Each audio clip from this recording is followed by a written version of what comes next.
ಬಾಗಲ್ ತೆಗಿಯಲ್ಲ ಅಂದ್ರಿ, ಆದ್ರೆ ಇವಳೀಗ ಒಳಗಡೆ ಹೋಗೇ ಬಿಟ್ಲು. ಹೋಗ್ಲಿ ಬಿಡಮ್ಮ. ಒಳಗಡೆ ಅರ್ಚನಾ ಇಲ್ವಾ?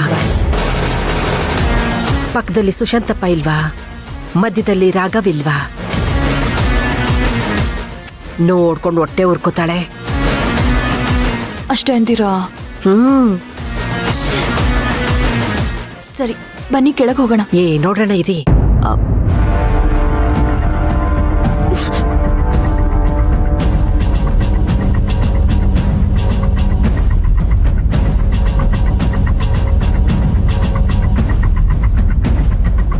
ಏನ್ರಿ ಆರಾಮಾಗಿ ಮಲ್ಕ್ಬಿಟ್ಟಿದ್ದೀರಾ?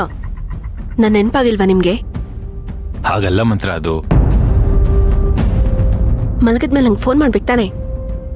ನಾನು ಇಲ್ಲೇ ಬಂದು ಮಲಗ್ತಿದ್ದೆ ತಾನೆ? ಮಂತ್ರ, ನಿಧಾನಕ್ಕೆ ಮಾತಾಡು. ಪಾಪ ಅವ್ರು ಮಲಗಿದಾರಲ್ಲಿ. ಏನ್ರಿ ಮಲಗಿರೋದು?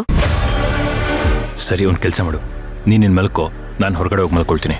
ನೀವ್ ಯಾಕ್ರಿ ಹೊರಗಡೆ ಹೋಗ್ಬೇಕು? ಅವಳನ್ನ ಕಳಿಸಿ ಹೊರಗಡೆ. ಹೇಗ್ ಮಂತ್ರ? ಮಗು ಕೈ ಹಿಡ್ಕೊಂಡು ಮಲಗಿದಾನೆ. ಹೇಗೋ ನಾನು ತೋರಿಸ್ತೀನಿ ರೀ. ಅರ್ಚನಾ ಅವ್ರೆ ಎದ್ ಬನ್ನಿ. ಬಿಡಿ, ಎದ್ ಬನ್ನಿ. ಮಗು ಮಲಗಿದಾನೆ, ನಿಮಗೆ ಯಾಕೆ ತೊಂದ್ರೆ? ನೀವು ಸಾಧನಾ ರೂಮಿಗೆ ಹೋಗಿ ಮಲ್ಕೊಳ್ಳಿ, ಹೋಗಿ. ಅಲ್ಲ, ಮಗು ಎದ್ದು ಅಮ್ಮ ಬೇಕು ಅಂದ್ರೆ ನಾನು ಬಂದು ಕರಿತೀನಿ. ಇವಾಗ ನೀವು ಹೋಗಿ ಮಲ್ಕೊಳ್ಳಿ.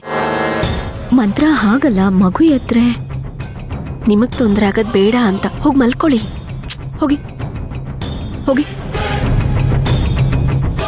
ಹೋಗಿ ಮಲ್ಕೊಳ್ಳಿ.